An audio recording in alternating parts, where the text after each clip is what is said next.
రమేష్ గారు చాలామంది మనకి డాక్టర్లు చెప్తుంది అనుకోకుండా నేను ఈ డాక్టర్ని అయ్యాను, లేకపోతే ముందు నుంచే ప్లానింగ్ అయ్యాను, ఈ రెండు చెప్తూ ఉంటారు.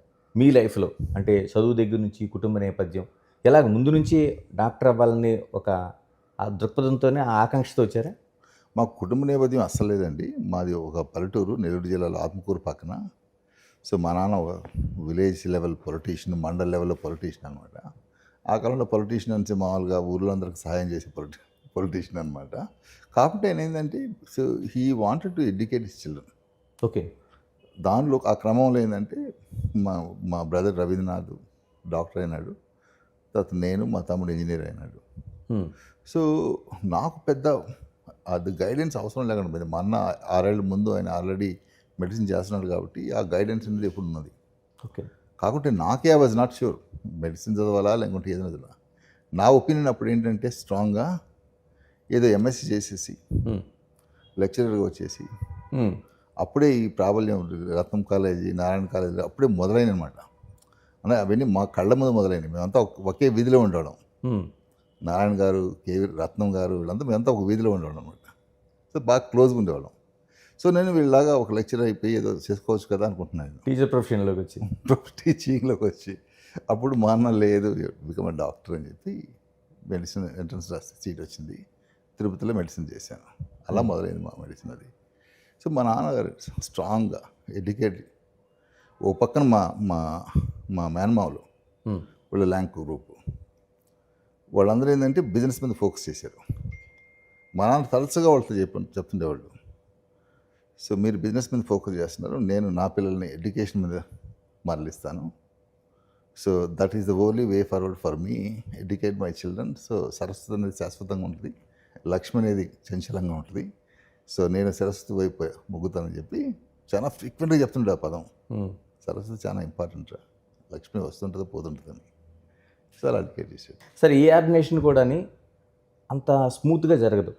కష్టాలు, సుఖాలు అన్నీ ఉంటాయి. ఈ రోజున దాదాపు 2.5 దశాబ్దాల పాటు రెయిన్బో జర్నీ.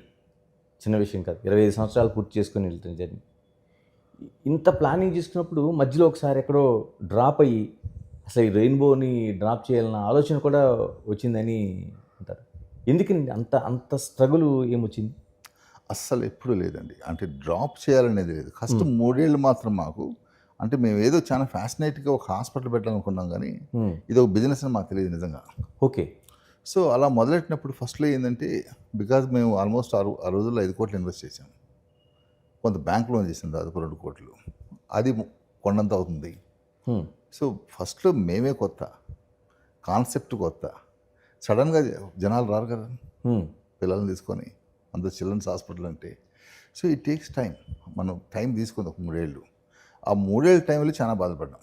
ఓకే. ఎందుకంటే బ్యాంక్‌కి పే చేయలేక ఓ పక్క పేయింగ్ స్టాఫు మేము ఎంత తీసుకున్నామో తెలుసా?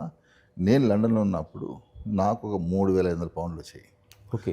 ఆ 3,500లో ఒక్క రూపాయి కూడా లేకుండా ఖర్చు పెట్టేవాడిని. అలాగా నేను హైదరాబాద్‌లో వచ్చినప్పుడు ఫస్ట్‌లో 60,000 తీసుకున్నాడు మేము. హ్మ్.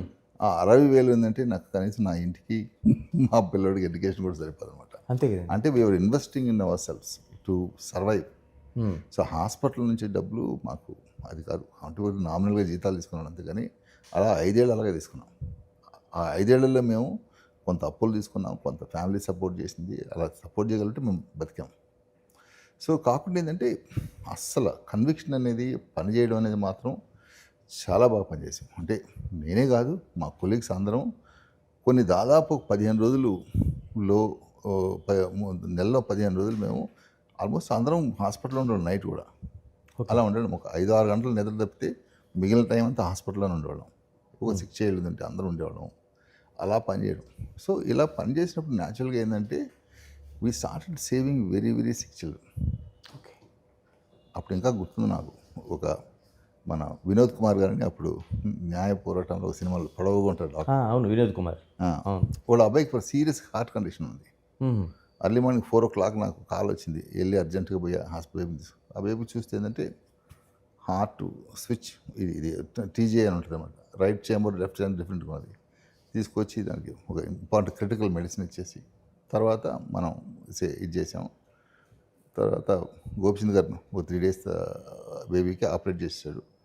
Is fine now, is about 26 years. మా hospital age 25 years old. Absolutely doing very well. అంటే అలాగా మేము ప్రతిదాన్ని ఛాలెంజ్గా తీసుకుని చేసేవాళ్ళండి. చేసినప్పుడు న్యాచురల్గా ఏంటంటే the lot of opinion makers of the city. Okay. అరే కుర్రాళ్ళు గట్టిగా పనిచేస్తున్నారు, they are producing good results, చాలా పిల్లలు బాగా క్రిటికల్ ఉండేవాళ్ళని సేవ్ చేస్తున్నారు, న్యూ బార్న్ చిల్డ్రన్ అయితే బాగా సర్వైవ్ అవుతున్నారు అని ఒక మంచి పేరు వచ్చింది. తర్వాత న్యాచురల్గా యంగ్ పేరెంట్స్ వాళ్ళు they start rallying behind us. ఇప్పుడు అదే టైంలో చూస్తే మనకి అప్పుడు దాకా 2000 దాకా చిన్నపిల్లలకి ఏదైనా ప్రాబ్లం వస్తే తల్లిదండ్రుల దగ్గర ఆర్థిక స్తోమత లేదు, అవును, వాళ్ళ పేరెంట్స్ని డిపెండ్ కావాలి. కరెక్టే. కానీ 2000 నుంచి ఆ షిఫ్ట్ అనేది చాలా సిగ్నిఫికెంట్గా వచ్చింది. మనం చూస్తే ఐటీ అనేది హైదరాబాద్లో 2000 నుంచే గ్రో అయింది. ద లాట్ ఆఫ్ పీపుల్ చాలామంది అమెరికా నుంచి మూవ్ అయిపోవడం ఐటీ జాబ్స్ కోసం. మైక్రోసాఫ్ట్ పెద్దదైంది, కంట్రీ హెడ్ క్వార్టర్స్ అయింది, డెలాయిటీ కంట్రీ హెడ్ క్వార్టర్స్ అయింది. సో థౌజండ్స్ ఆఫ్ పీపుల్ రావడం మొదలుపెట్టారు. సో ఎప్పుడైతే ఒక యంగ్ పేరెంట్స్ ఆర్థికంగా వాళ్ళు కళ్ళ మీద నిలబడ్డారో న్యాచురల్గా ఏంటంటే వాళ్ళ పిల్లల ఆరోగ్యం, ఎడ్యుకేషన్ ఇది ఇంపార్టెంట్. కరెక్ట్. అక్కడి నుంచి మొదలైంది మనకి ఈ చిన్నపిల్లల సంరక్షణలో ఈ తల్లిదండ్రుల పాత్ర, వాళ్ళ ఇన్వెస్ట్మెంట్స్ అవన్నీ. సో ప్యారలల్గా ఏంటంటే మేము వాళ్ళకి కావాల్సినవన్నీ బిల్డ్ చేసుకుంటూ పోయాం. సో ఫస్ట్లో హైదరాబాద్లో ఈ హాస్పిటల్ సక్సెస్ అయింది, ఇది సరిపోలేదు.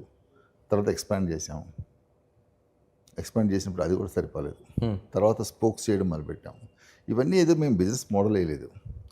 న్యాచురల్గా చాలామంది ఐటీ ఎంప్లాయీస్ మీరు వచ్చే లోపల మేము రాలేకపోతున్నాం బంజారా హిల్స్కి అంటే మేము అక్కడికి పోయి ఫస్ట్ క్లినిక్స్ పెట్టాం, తర్వాత హాస్పిటల్ పెట్టాం, తర్వాత కూకట్పల్లి నుంచి కాలు, తర్వాత సికింద్రాబాద్ నుంచి కాలు. సో అలాగేంటంటే ప్రజలకి అనుగుణంగా మేము ఎవరికి అవసరాలు ఉన్నాయో దాన్ని బట్టి మేము హాస్పిటల్స్ పెట్టుకుంటూ పోయాం. So over a period of time ఏంటంటే ఇది హబ్ అండ్ స్పోక్ మోడల్గా, క్లాసిక్ హబ్ అండ్ స్పోక్ మోడల్గా తయారైంది.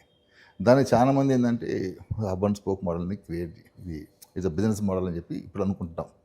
సో మేము మాత్రం అవసరానికి కొద్దీ హాస్పిటల్స్ ఎక్కడైతే నీడ్ ఉందో అక్కడికి